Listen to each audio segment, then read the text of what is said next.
Over. Lines close at 6 p.m. on the 7th of March. Please check the closing time if listening or watching on demand. Sunday with Michael Portillo from 11, only on GB News. Estelle, welcome to the show. Thank you. This was thought to be a Ruskin. Ruskin was a very considerable polymath, an artist as well as many other things. So, do you know why it was submitted for reappraisal? Was there a bit of a suspicion that it had been misidentified? No, as you say, it's a service that Christie's offer. You can submit an artwork that you have, so anyone can submit it and request an estimate, and then the auction house's appraisal service allows you space as well to describe it and ask for evaluation. And Christie's sort of looked at it behind the sheet of dirty old glass and recognised a sort of Turner-esque mood and feel and ambience about it. And because there was this close relationship between Ruskin and Turner, which is fascinating, we'll come on to that shortly, but they sort of felt, well, the brushstrokes are very strong, the line is very economic, and the colour of the palette seems to be rather Turner-esque. And then they called in a specialist paper historian who confirmed that actually the paper that was used was one that Turner favoured himself. So yes, it was originally considered to be by Ruskin, but then we discovered something more magnificent. And don't forget, what's really interesting, now it's for sale. The lucky buyer is not just buying a picture. The lucky buyer is buying a life story, a relationship that actually changed the course of art history because of the relationship between Ruskin and Turner themselves. GB News, the People's Channel.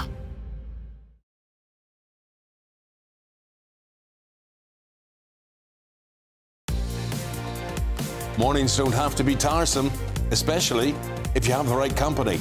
Wake up to news as it happens, opinion and debate, and of course, a little bit of entertainment too.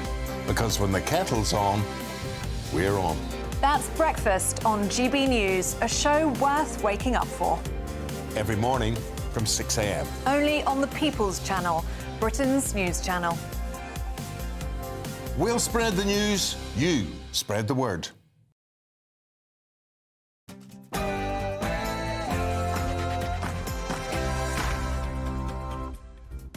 It's 11 o'clock, which means it's time for tomorrow's newspapers tonight. Join us over the next hour to find out. Kemi Badenoch, has she finally made her decision about the ECHR? How is Starmer preparing for his meeting with Trump? And did any of the BBC licence fee go to Hamas terrorists? I'm Josh Howie, and tonight I'm joined by the id and ego of the comedy circuit, Simon Evans and Lewis Schaefer, to take you through Tuesday's top stories. This is Headliners.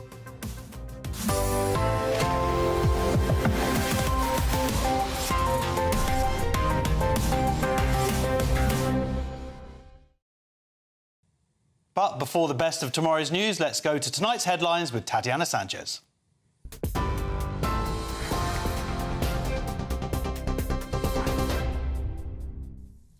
Josh, thank you. The top stories. Nigel Farage hit back at the Prime Minister today after Sir Keir Starmer accused the Reform UK leader of the party's, quote, dangerous politics. Addressing members in Cornwall this evening, Mr Farage addressed Antifa activists who attempted to disrupt the event, and he also said free speech will prevail. Let me give a message to Antifa. Let me give a message to two-tier Keir Starmer. Let me give a message to all of them. We will not be cowed. We will not be silenced by anybody. We are the British people, and we want a common-sense government back in charge of our country. We're going to fight for it, and we are going to win. Elsewhere, US President Donald Trump says the focus is on having a ceasefire in the Ukraine war as soon as possible. Mr Trump made the comments in a speech at the White House alongside the French president, where the leaders have been meeting to discuss the war in Ukraine on the third anniversary of Russia's full-scale invasion of the country. Mr Trump said the US has had some great conversations with Russia since he took office on the 20th of January towards that goal, and that Europe should contribute to securing peace. The French President Emmanuel Macron says peace must not mean a surrender of Ukraine. The US President says it's to the benefit of Russia to make a deal. Our focus is on achieving a ceasefire as soon as possible and ultimately a permanent peace. My meeting with President Macron today was another important step forward in that I believe that Emmanuel agrees with me on many of the most important issues. Chief among them is this is the right time. It may be the only time. You know, that's a very interesting and horrible situation, and that could evolve into a third world war. We're not going to let that happen.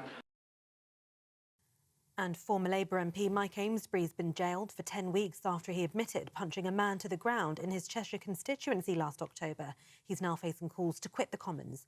Amesbury pleaded guilty to assaulting 45-year-old Paul Fellows after video footage emerged showing the confrontation. Delivering the sentence today, the magistrate said Amesbury's unprovoked drunken behaviour was too serious to be dealt with by unpaid work. Those are the latest GB News headlines. For now, it's over to headliners. For the very latest GB News direct to your smartphone, sign up to News Alerts by scanning the QR code or go to gbnews.com/alerts.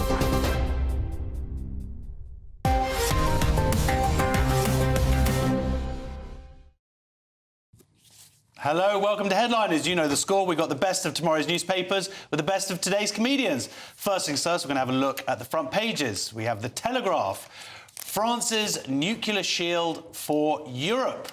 The Guardian, Trump, Putin will accept Europe's troops in Ukraine after ceasefire. And the Daily Express, Reeves urged to stop state pension being axed. So, more papers to come in a little bit. But first of all, Simon, hello. Watcher.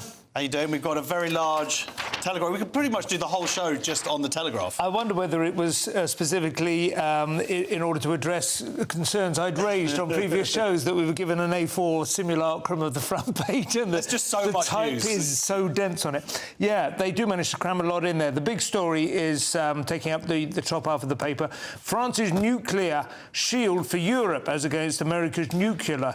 That's how George W. Bush used to pronounce it. It always amused me.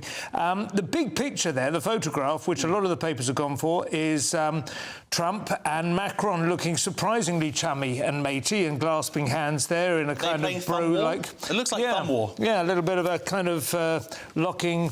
I don't know whether Macron was avoiding... Trump is apparently a bit of a squeezer, isn't he? Yeah. He likes to really go for the locker room, the bully stance. Anyway, more importantly, the actual text of the story is more concerned with France's stepping up on the European front and possibly deploying fighter jets carrying nuclear weapons onto German soil if America withdraws its NATO armaments, planes and bombs and so on. I mean, this is all a lot of repositioning going on, of course, in the last few days, and that's been reignited by the German election. Friedrich Merz, who is expected to be the next German Chancellor, has a substantial majority, but he will still be in coalition with the outgoing Schulz. He is quite keen that the French and the British provide his protecting wing now. Funny how it goes around, isn't it? I don't think it would be really unreasonable for Germany to start paying for its own defence at this point and possibly signing a secure contract with BAE. Do we need to be building more nukes? Well, probably. Yeah, probably we do. But then saying that Ukraine, this whole thing started, Ukraine gave up their nukes under the proviso that they would have security guarantees. And all the time people say, oh, Russia's being degraded, it's exhausted its stocks. Well, that could be a good thing or it could be a bad thing. It might mean that they are inclined, if they're in a tight corner, to resort to that. So, yeah.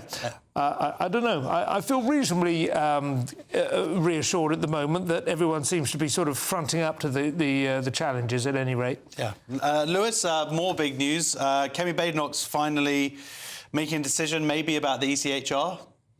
Oh, we're going to that. Badenoch in threat to quit ECHR. I mean, who is she? She's a loser, too. These are the loser parties of Europe. We're being run by a party of... Macron has like 20% the vote. He's like a nobody, Macron. Well, she's not in power. And she also is... She wants to be in power, but she has 20% too. And the same thing, that German guy, Merz. He's a loser, too. He's going to bond with some leftist party. Do you think that's going to make the Germans happy? No, they're going to say, well, these guys are losers. All of Europe, Donald Trump is so right, and I don't think the Europeans understand that this is a a continent run by losers. All losers. Macron's a loser. A continent. What about a continent? She's threatening. She's not in power. She will never get in power.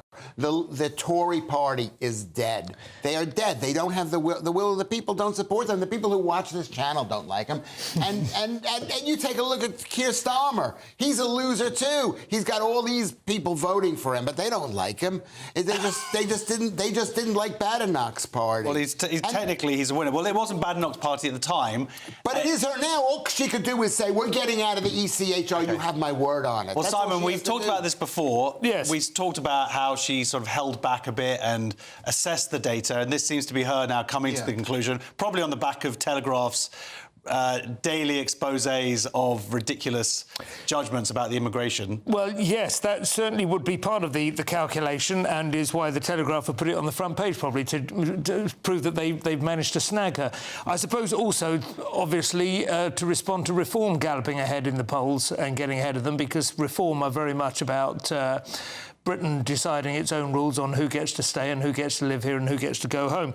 I do also find it quite interesting that, of course, as the hard right or the, let's say, immigrant sceptic parties in Europe gather pace, I haven't heard whether Germany will consider getting rid of the ECHR or whether any other countries would. Of course, it's seen as being the other shoe that drops after Brexit in some regards. I think Italy in particular has had some problems I think so, of their Albanian programme, sending people to Albania for process. The obvious thing to do, really, would be to revisit the whole thing as an international community and redraft it to confront the realities of the 21st century, because we all know it was essentially written, you know, in the aftermath of the war. It's written by loser parties who are in control of loser Europe, and it's time for Britain, who are the last winners. Well, it was written by literally the winners of World War II. You know what? Britain wasn't the winner of World War II. The only winner they had, Britain had a very strong friend, the United States of America, and happened to speak the same language as them. So it seems like they were the winner, Britain. Fair enough. Look, we've got lots of news. I just want to point out one more story. We're going to do, there's a thing about BBC's cameraman for Gaza film, glorified October 7th massacre. We are going to cover that story in a bit. I just wanted to point out that this information was out probably about a week ago. Yeah. So the fact it's now on the front page is something that was revealed by David Collier, I think, about a week ago, who's this independent journalist. It shows you the difference between social media news and news out on newspapers. This, again, I think is Kemi Badenoch, isn't it, picking it up and saying that if the BBC don't get its house in order, they will not support the licence fee when it's revisited in 3 years' time. Kemi Badenoch has to say we are going to defund the BBC. That's what she has to say. Well, but she's not going to say it because she's part of the he's part of the liberal... She's pretty much said it, but sorry, and there's one more thing I want to talk about. She didn't pretty much say it. She didn't say it. She said we would consider it, like that's a threat. Well, I think the considering is a good thing. Sorry, Lawrence, I just want to say one more thing, because we are going to get onto that story, and I do want to hear your opinion about it. No, but there's one more story here, which is, again, because this whole point of the show is stuff that no one's heard yet. Yeah. Ofcom cracks down on hyper-masculine web. Yes. That is a big story. That's going to be big. It's just a tiny little thing there, but you can see it's one of those things, Ofcom overreach, arguably, where they're now saying that they expect social media companies to be proactive and shutting down people like Andrew Tate. You're saying overreach. Ofcom is it goes against the First Amendment of the United States. It's like, what is there, some kind of evil... We're not in the United States, I should point out. I know, you shouldn't point it out, but it's like a shock to me. It's like there should not be an Ofcom. Ofcom shouldn't be regulating. Well, I don't know, I think that we should have media regulation. Regulating on the internet. Why should they be regulating the internet? I can understand them saying, well, we're in charge of broadcast. Well, they provide a service, but the point is, on this particular... Well, they do provide a service. The whole point is... It's like saying the Stasi provides a service by keeping an eye on people. All right, well, look, the point is that, I think, is going to be a big story. Do you have anything to say about it, Simon? It's interesting you say people like Andrew Tate. I mean, I don't know who's number 2, let alone, like, a top 5. Lewis Schaefer. It is basically Andrew Tate, that's hyper-masculisation there. It's Andrew Tate's brother and a Lewis, couple of... coming in at third. Right, Fair enough. The Guardian, then, Lewis, please. The Guardian. Here's The Guardian. Putin will accept Europe's troops in Ukraine after ceasefire.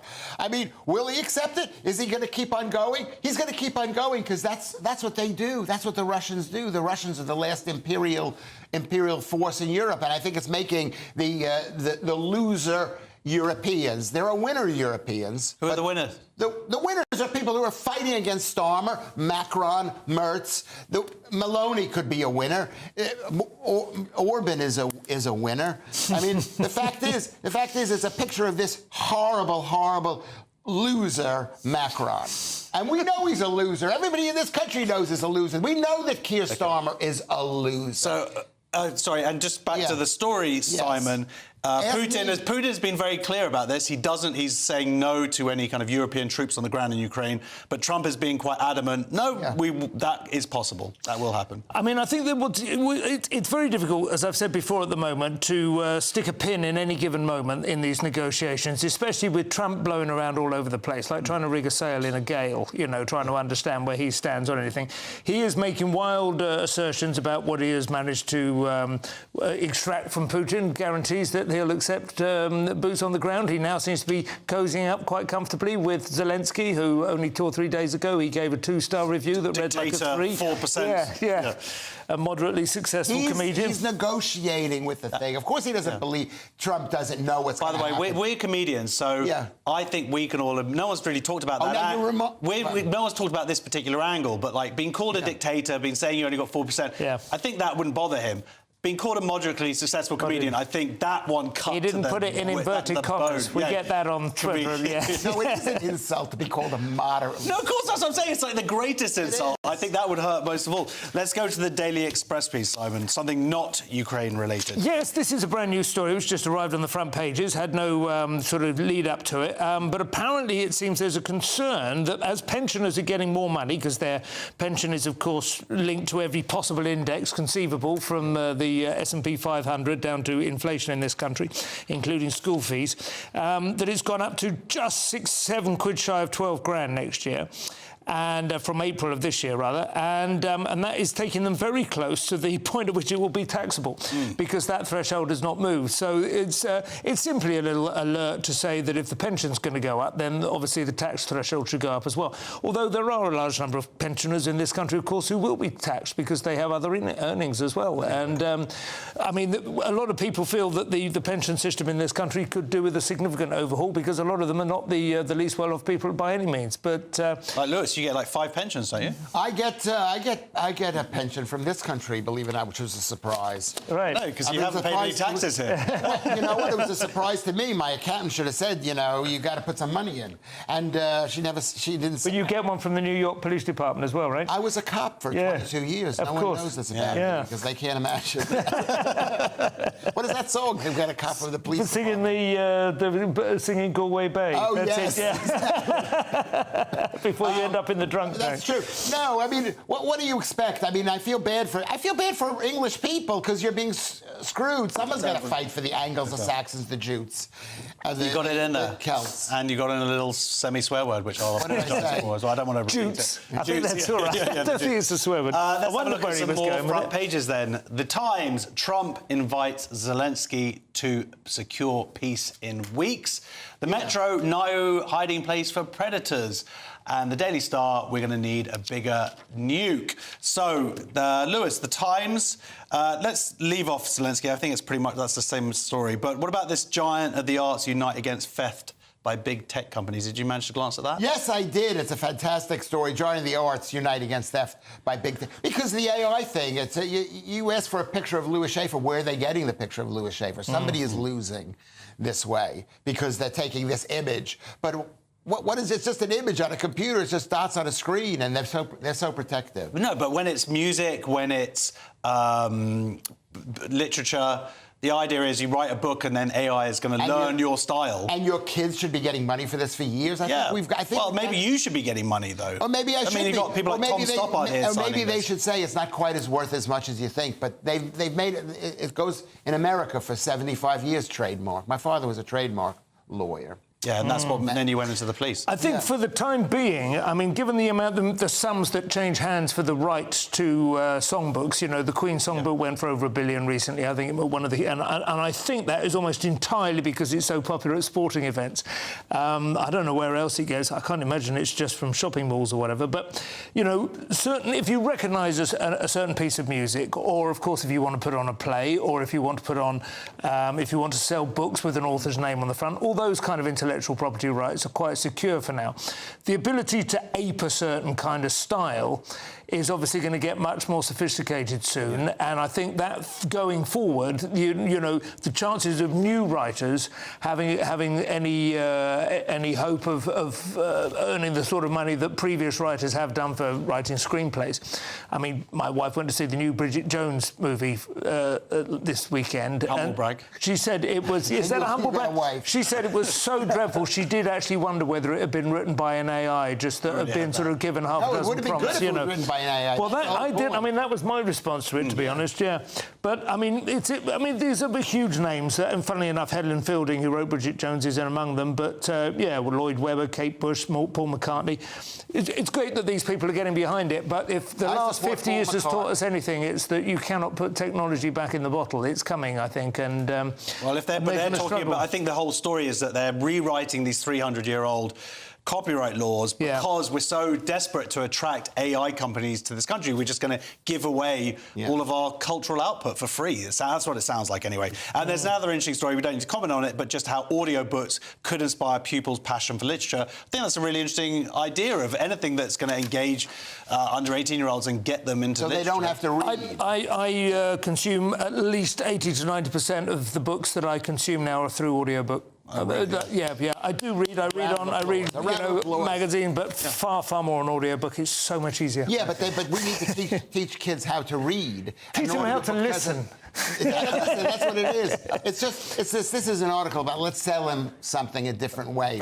Lewis, very quickly though, would you mind just looking at the Metro? So no hiding place for predators. It's about name changes. Of course, people don't know that you used to be called something different. I did. You could go to Wikipedia and find out what don't tell them that. They want to think that I'm an American. Detective Inspector Lewis Schaefer. So it's a crackdown. Crackdown on sex offender name changes. I didn't read this. I mean, I'm tired of lying. You know I didn't read it. It's not my story. All right.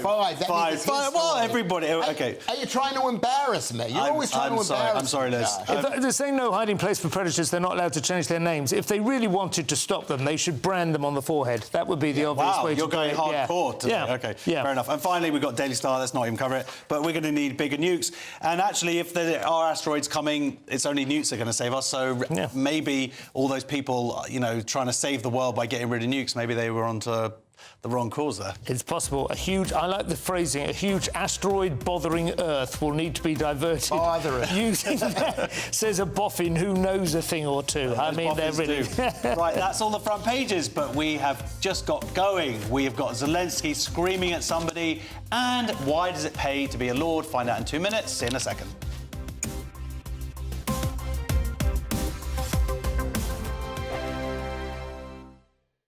We're proud to be GB News, the People's Channel. And as you know, we always love to hear your views. Now, there's a new way of getting in touch with us at gbnews.com/your-say. By commenting, you can be part of a live conversation and join our GB News community. You can even talk to me, Bev Turner, or any of the members of the GB News family. Martin Daubney, weekdays from 3 p.m. An absolute monster. It took Chloe and Sean Ing 90 minutes to reel in this gigantic 8-foot-long monster fish from Chigborough Fisheries in Essex.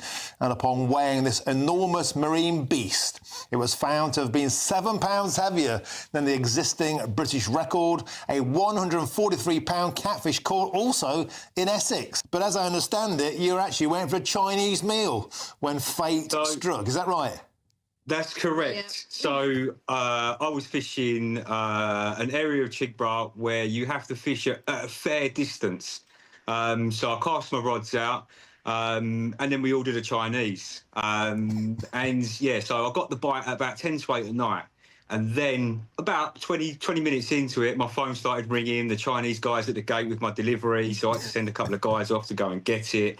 And then, the fight, obviously, you can't just stop the fight to go and get your Chinese. The fight went on, for about an hour and a half in total. There's no net in the world that's big enough for this fish. So we had to send out. First of all, I sent out a mate, Alex. He went out there to go and basically use what we call a sling. So that's a safe apparatus that we use to take the fish out of the water. He then went and he turned around and he was like, "We're going to need another sling." So then we sent out another friend with a sling, and these slings are 4 foot long each. So then we had the catfish wrapped up in 2 slings, and it was still slightly longer than that. And then we got to a point where we was like, now we've got to try and get it out of the water to photo, to weigh it, because obviously we knew then that it was possibly going to be a UK record. GB News. Join me, Nana Akwe, for an informative, interactive news programme with a difference. It's fun. No, he didn't say that, Dave. I'm so surprised. I think there's an element of truth to that. Join me from 3 p.m. every weekend, only on GB News, Britain's news channel.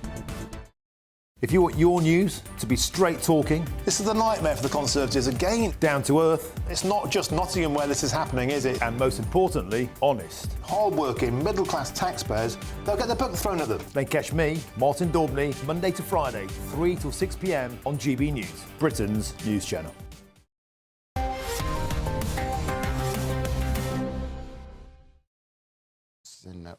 Oh, really? Yeah. Welcome back to Headliners. Let's get straight to business with Tuesday's Mail, and the art of the deal seems to be blackmail, Simon. Yes, this is Zelensky shouted at Trump official as Ukraine faces losing US support. This has been hotly contested on the social media. Other people say the meeting went fine, but other people say they heard from outside Zelensky losing it as it was argued over how much of their rare earth minerals they're going to give away. It's an odd situation, this, and I'm still trying to drill down, if you'll excuse the pun, to understand exactly what's going on, because it seems as though Trump is trying to extract a price for the support they've given Ukraine so far. And I would have thought he would understand that if you haven't written that into the contract and those missiles have been spent now, that's going to be quite a difficult one to extract. But on the other hand, if he's looking for a basis for future security... It isn't that way, Simon. Yeah. It isn't that way. You can ask for money at any single time. The fact is, the United States has been basically providing the defense for Europe all these years, and Donald Trump remembers that. That was one of the first issues I remember him speaking on, is why are we supporting NATO? They can take care of themselves. We get tons of Mercedes-Benz. Yeah, but Ukraine is not in NATO.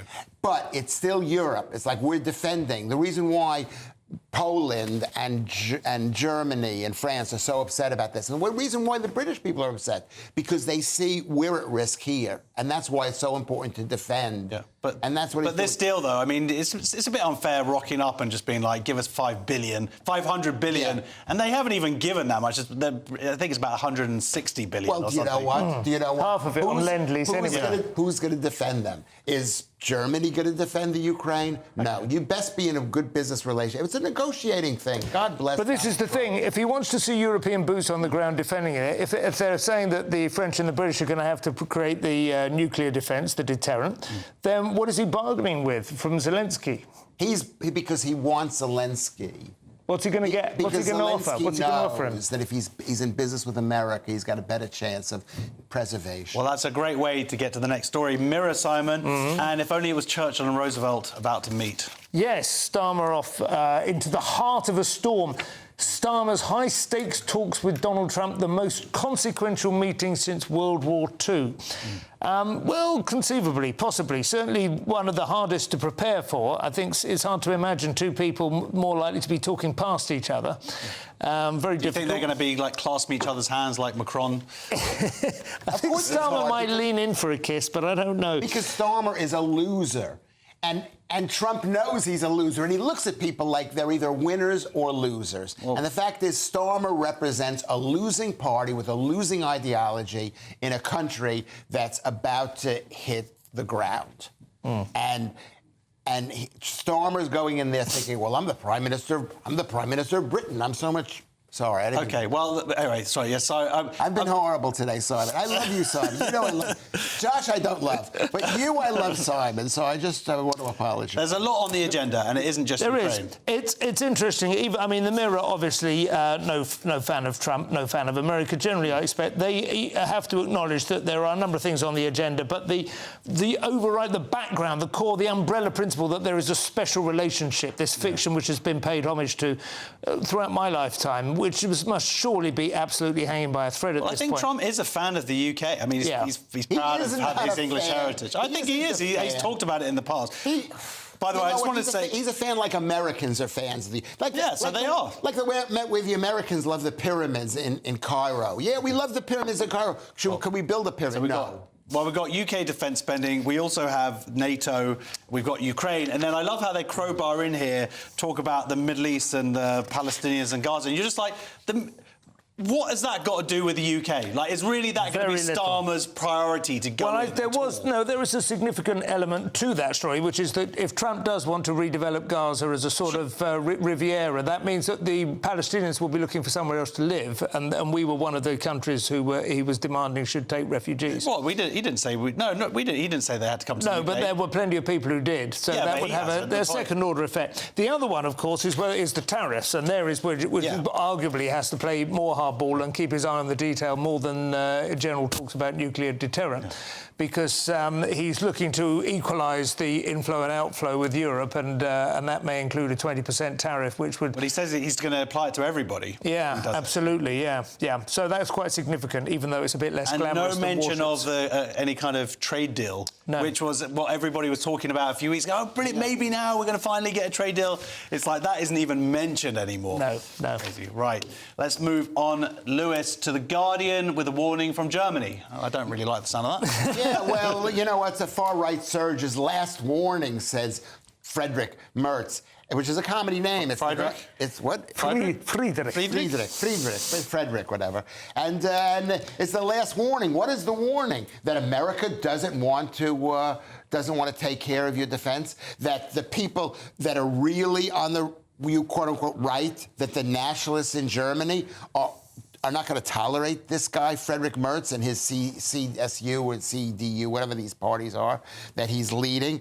And that's what this is all about. He's in charge because there's a lot of Germans who think, oh, we'll just go back to the way it used to be, sort of in the middle party. But there is no middle. We're at war right now. There are two wars going on. There's people fighting against people like Friedrich Merz, who's a banker who worked for Goldman Sachs, with Team World. And then there's also we're being invaded, literally invaded by people I can't even mention. Well, the two big issues are energy and the border, Simon. And if they don't get to grips with these, there is a threat. And it's interesting that Merz says this is the last warning, and he's trying to act like he's registered the stakes, but he's unwilling to say what they are. He's unwilling to say... All they talk about is this is a country demanding strong leadership, and if we don't provide it... It's not strong leadership. There's specific actions which they want to take place. They need to have cheap energy. Got the most expensive energy now. They need to ruin their manufacturing restore base. nuclear. They allow the Americans to blow up the pipeline after Donald Trump warned them, don't do this pipeline. Okay. And the fact was that, yes, they made a deal with Russia for subsidised gas, and it's now bit them in the bottom. Yeah. But, of course, we also have these... the problems with their border, and having these sort of constant terror attacks is not helping either. Yeah. So I guess the question is... And also the degree to which it's geographically explicit. It's all in the East, the support for the AfD. The East is the most solid bloc I've seen in any coalition in Europe. I'll see if the rest of the parties listen. Guardian again with an exclusive about financial concerns for those in the House of Lords. Are we talking about the subsidised tea, Simon? Yeah, well, I am quite at a loss, actually, to say exactly what they are talking about here. There's a Guardian investigation into the degree to which House of Lords, it says, how members of the House of Lords benefit from commercial interests. Well, of course they do. Many of them are in there specifically because they've been so successful in business. Yeah. These are not, we know, they're not democratically elected members who have to declare that, if they receive a free ashtray. Many of them are millionaires and have a number of business interests and regularly give their views and their experience and their expertise. their money to those parties. Yeah, absolutely. This is the nature of it. You know, it has been inflated. It says it's ballooned to 835, which does sound like a lot, I must admit.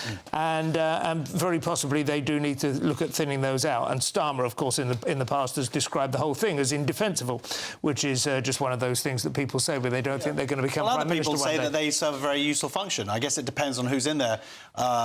Baroness Claire Fox, who may be watching right now, I know she does an excellent job and holds the government to account. I personally think it does a tremendous job. I think it's a much more effective way of creating discussion groups, essentially, and scrutinising detail than other more tabulated and It does one thing. The House of Lords does one thing. It slows down the House of Commons from acting. Otherwise, the political system here would be totally crazy. It's crazy right now. You can have one day, like what we're having in America is kind of like a House of Commons. I look forward to you one day being a Lord, Lewis. That'd be brilliant. I think you'd be another great. pension. We're halfway, and you don't want to miss what we've got in store. How much money did the BBC give terrorists, and why are exorcisms happening? Find out in 2 minutes. This headline is only on GB News. Join me, Camilla Tominey, for a frank and honest discussion with those in power that cuts through the spin and gets to the heart of the issues shaping our nation.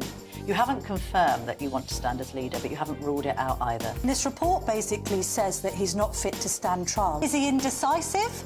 Incompetent? I deliver the dose of reality Westminster needs. That's the Camilla Tominey Show at 9:30 every Sunday on GB News. The People's Channel, Britain's news channel. Mornings don't have to be tiresome, especially if you have the right company. Wake up to news as it happens, opinion and debate, and of course, a little bit of entertainment too. Because when the kettle's on, we're on. That's Breakfast on GB News, a show worth waking up for. Every morning from 6 a.m. Only on the People's Channel, Britain's news channel. We'll spread the news, you spread the word.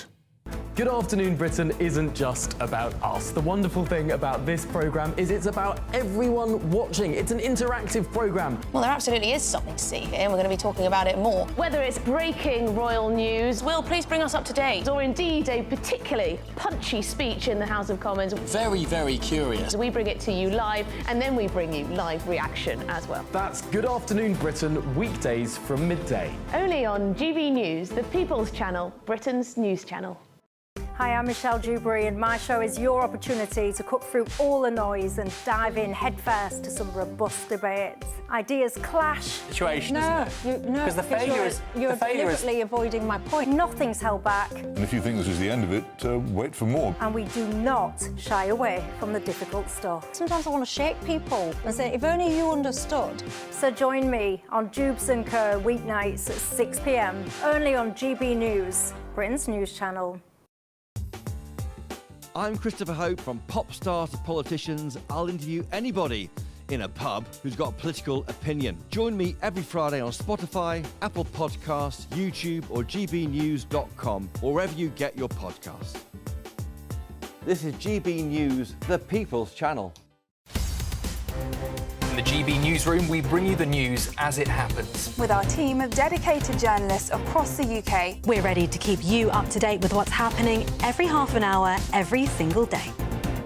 Bulletins here on GB News, the People's Channel, Britain's news channel.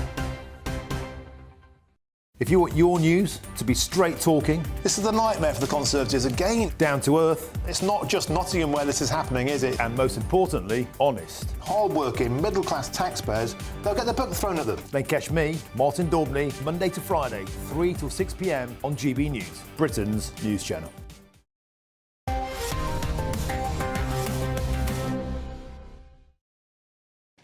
Fair enough. Right, welcome back to Headliners. Let's kick things off with Tuesday's Sun, Lewis, and questions about what the BBC spends our money on, and also this story. The Sun, the trans police officers. No, BBC spent £400,000 £400,000 of license fee. I thought we've done that already. Didn't we do that already? No. Isn't this... The BBC hates Jews. And let's get real. The BBC reasons I should say the BBC it stands for loves Big Jews. Brother Communications. It's the propaganda arm piece of Team World in Britain. And we're giving them money. You got to be an absolute... Can I say the word SCH? No, but you can say the talk about here is forgetting the Team World being the propaganda of a terrorist organisation, Simon. But that's the accusation here. Yes, it looks as if they made a documentary in which the main narrator was a 13-year-old boy who was the son of a senior Hamas official, which does sound like that's quite a significant oversight. Yeah. Yeah? No, sorry, yes, I've just been told to retract what Lewis said, but What did I say? The whole last 40 minutes. Yeah. I didn't say anything. Did I say anything bad? I think you said that BBC hates Jews. They do hate Jews. I said BBC love Jews, so we've covered that. So there we go. Except I'll be at a protest tomorrow. I don't care if the BBC hates Jews, if British people hate Jews. Okay. But British people, they may hate Jews, they may not Jews, but you got to pay £169 to these people to broadcast propaganda. Well, there we go. So whether... Am I allowed to say that? Well, that is exactly what the story is about. It is and it's about nearly £500,000 going on and they made propaganda. a propaganda film for Gaza. Yeah. And you know what it is? If you think the Gazans are... I'm not saying the Gazans don't deserve... Whatever happens to the Gazans, whatever. It's a sad thing for everybody. But the truth is that somebody in this country has to start screaming. I'm screaming. I shouldn't be screaming. It's not my country. You should be screaming out there. Simon, are you screaming? Oh, internally, yes. I've almost deafened myself. I mean, I feel a certain degree I'll play devil's advocate and give them a certain degree of sympathy. It was made by an independent production company, and the BBC bosses, they've certainly initially tried to defend the programme and blamed that production company for not revealing the boys' link. I don't know whether they should have done more diligence on this, but it is not in isolation, is it? There's been an awful lot of concerns. Having said that, you know, whatever they're called, Action for Palestine or whatever, went and sprayed the front of Broadcasting House with red paint, so they're not happy either. But the argument is just because, like, the other side, you know, that is the problem, is that people go, well, the other side aren't happy, so they are impartial. And it's like, well, no, the other side aren't happy because the BBC aren't being racist enough. Yeah, that's the problem. And they can't be impartial because there's they could be impartial. They can't. You can't be. No one. Okay, how about this then? Not pretending to be impartial, or how about this? People actually being forced to pay for a lack of impartiality. The evidence here is that they didn't do the due diligence. They tried initially to blame this production company for it. Now emails have come out that actually they should have been in contact all the way through the process. And more than that, anybody who knows anything about the region knows that Hamas has total control of Gaza. So you don't get camera people walking around in Gaza not being affiliated somehow with Hamas. They are they're going to give you and show you what they want to show you. Josh, go back a step. Too angry. That's me screaming. No, you should be screaming. The British people should be screaming. The BBC this country does not need a state propaganda. Well, okay, well, that's the news stuff, but then the argument goes in terms of the BBC and the good things that you do get for that money. Because, no. You don't think there are great things? No, there are no good things. You don't like anything on the BBC? Because they forced me to give them £13 a month up until last year, until I realised I wasn't watching it. Simon, you like things on the BBC, don't you, Simon? I think it's worth £13 a month, but I think they should... So you should write them a cheque from me too, Simon. Write them a double cheque, £26. OK, Telegraph Simon and Hen Nights are going to get some new options. I like Simon's way of dealing with Lewis. I'm going to do it as well. This is my new way of dealing with Lewis. I like it. No, it's just I'm sucking it up. Too, because somebody has to scream. I've been on the show for 3 years now, and I've tried my best to be on my best behavior because it's not my country. I don't live here. My kids are here. I love the country in a weird kind of way. Somebody has to fight for the Angles, the Saxons, the Picts, the Celts, the Jutes, the Normans, the Cumbrians, whatever, the people of this country. And somebody has to say, I'm not giving you any more tax dollars, the BBC. If you want to have your own little TV channel. You go ask Simon. He's rich. He's super successful comedian. And Simon will also tell us about this Telegraph story, which is quite important. Is this the trans police officers, much trumpeted? Yeah. Yes, which we thought that the tide had turned on this, but the National Police Chiefs Council say that trans police officers are to be allowed to strip search women. They say that the police officers' chosen gender identity must trump concerns about their biological sex in that situation, as long as they have had their gender established by a gender recognition certificate, which costs a £5. So, you know, roughly in the sort of like the cost of a one-day tube pass, zones 1 and 2, will allow you to strip search get you anywhere anymore? a female suspect. And 68,000 strip searches were conducted in police stations last year, a further 5,000 in the field, as it were. So they're not that rare an event. I would imagine.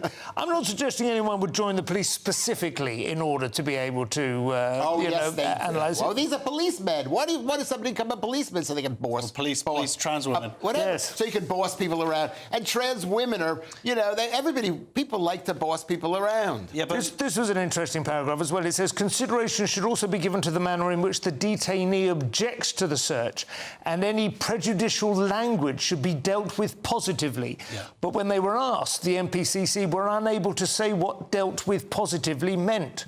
Yeah. Which is quite sinister, because isn't it? Previous wording in this that they put out there said that you would be required, if you had been discriminatory, you would have a non-crime hate incident held against you. Now, they've taken out that part of it. Yeah. But, of course, things like dealt with positively is, yeah, exactly. What does that mean, Lewis? You're going to be brainwashed into thinking that trans women actually are biological women? Well, the implication certainly is that the suspect won't have the right to override the NPCC guidelines. Well, I think but actually it does say quite clearly that people can object to being searched by a trans officer. And can they say, I want a woman, I want a guy there, or a woman there, and a real woman, whatever you're going to call it. I don't know if I'm allowed to say that.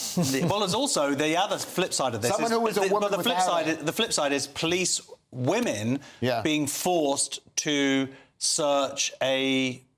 No, trans men, you mean? No, police women, biological women, police women being forced to search a trans woman suspect. Now that is because they're gonna. That's the flip side of the coin. Yeah, that's what it is. That's this last paragraph. I feel for police women who will be expected to strip search men, some of whom will be deriving questionable pleasure from this. So this is, I believe, Kathy Lartman, who is from the Women's Rights Network. This is if a woman now identifies as a man. You mean? Yes, so a trans woman is like a trans man. No, a trans woman. So I'm a trans woman, and I'm saying, and I've got some drugs in my pocket. Yeah. Oh, don't. Yeah, as a suspect. Yeah, I'm a suspect. Oh, I see. Okay. Sorry, I don't know what that impression. I don't know if I did a good impression there of a trans woman. I don't know. Can I point out the most important thing? There's probably 60 to 80% of the people of this country are against the idea of trans men cops searching women, regular women, without whatever it is. It doesn't say that. It doesn't say that, but I'm saying that. And maybe the problem with this country, there's not enough transparency. People aren't screaming. When Keir Starmer is out on his butt, people are going to go, you know what, we're not going to have this anymore. Nobody wants this. Well, you know what, this is actually the fault of the Tories, who should have put it through what sex meant properly, and they should have done that in the last Parliament, and they were too late. Well, they should have done, of course they should have done it. They did do, which is why Kemi Badenoch seems like a lovely woman. She got the issue earlier than most. Yeah. Right, one more station to go. Why we can't drink live fish anymore, and should women shave? Depends if they're trying to use NHS changing rooms. See you in 2.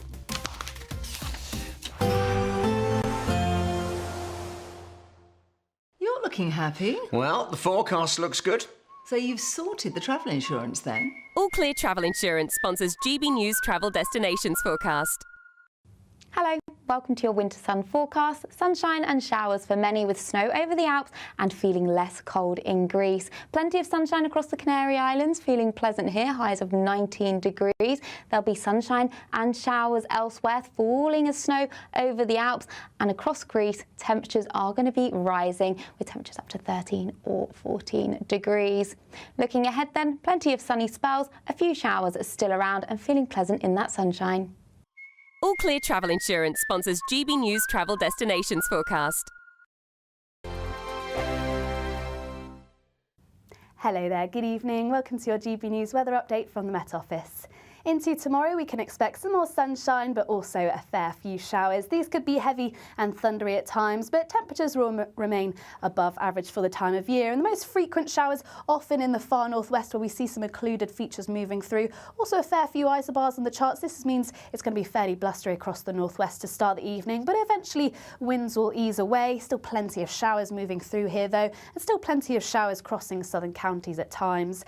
Elsewhere, there's going to be plenty of dry weather overnight, even some clear spells where temperatures may just dip away, perhaps even some patchy frost across the north by the morning.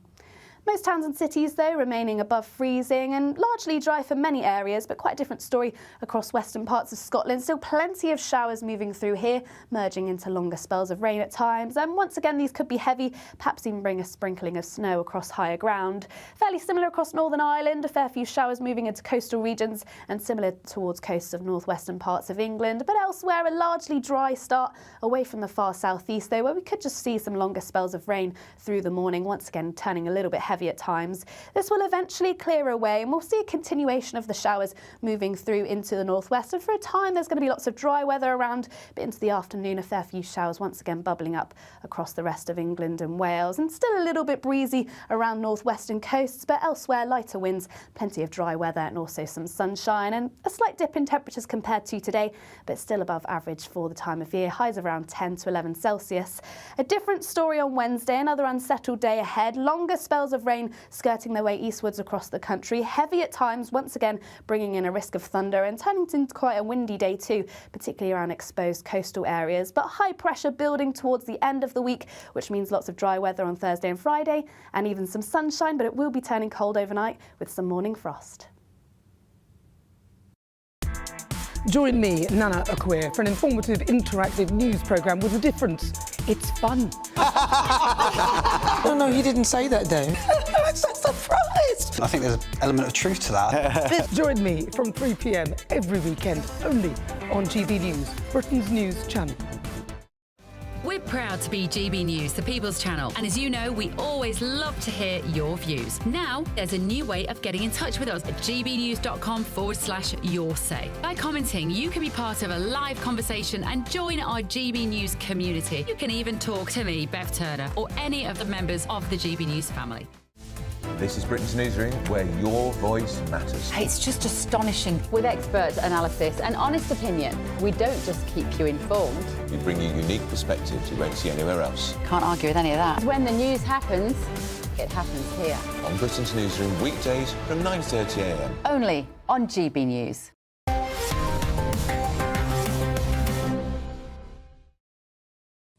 Welcome back to Headliners, where Tuesday's Times will get the ball rolling as Simon inspires Lewis's midnight snack. What's this one? The McDonald's story. I didn't get to. Oh, the live fish. Yeah. Oh God, we've skipped over. I wanted to do the 1.2 trillion investment. Okay, yes, a wonderful tradition in Belgium town of Gerardsbergen for more than 600 years. And animal welfare laws have been introduced to stop this tradition of drinking live fish. It's part of their Krakelingen carnival celebrations. First recorded in 1413, they revolve around the throwing of ring-shaped bread crackers. I'm getting to use a lot of Flemish or whatever it is tonight. I'm enjoying it. Mastelenvorp. Wow. Town worthies. They have a lot of worthies and burgers in that part of the world, and they dress as druids on this occasion.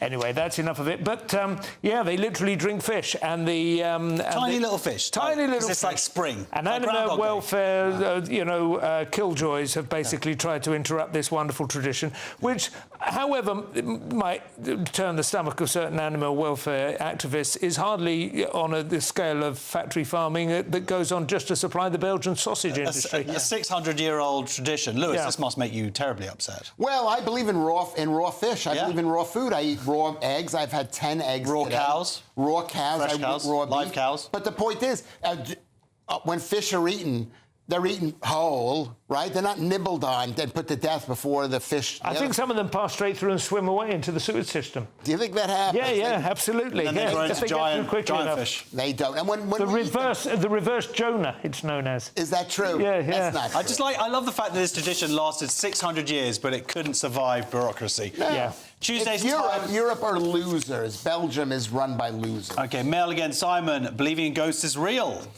Oh, this was my least favourite story, and we're running out of time. We're doing this one. Well, it seems that believing in ghosts, according to researchers at Manchester Metropolitan University, formerly Manchester Bus Station, they've decided that it's caused by stress.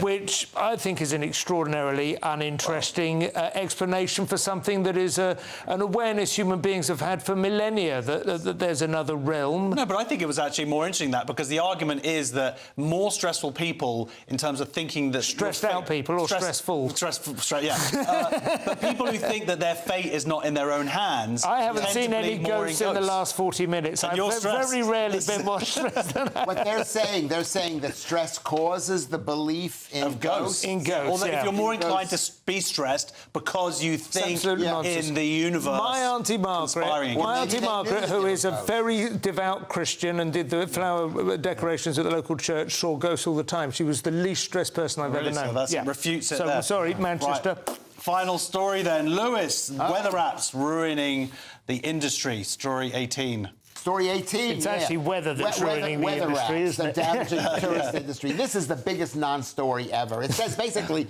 because the weather reports say it's going to rain tomorrow, and when it may only rain for an hour in the day. Yeah. So people say, we're not going to go to the local horrible place in Wales. So, Simon, they should move this family park to Spain or something, right? Well, I think North Wales, you don't go to North Wales if you're not prepared to encounter the odd bit of rain, are you? Yeah. You don't look at the weather report in Wales. It's going to rain. OK, show is nearly over. Let's take another quick look at Tuesday's Wales is the Gaza pages. Strip of Britain. Daily Telegraph, France's nuclear shield for Europe. The Guardian, Putin will accept Europe's troops in Ukraine after ceasefire. The Daily Express, Reeves urged to stop state pension being axed. The Times, Trump invites Zelensky to secure peace in weeks. The Metro, no hiding place for predators. And the Daily Star, we're going to need a bigger nuke. That is it for tonight's show. Thank you very much to my guests, Simon and Lewis. Can I apologise? Yes, of course you can. Please apologise. We'll also cast the size of London. Stephen Allen, Kerry Marks, back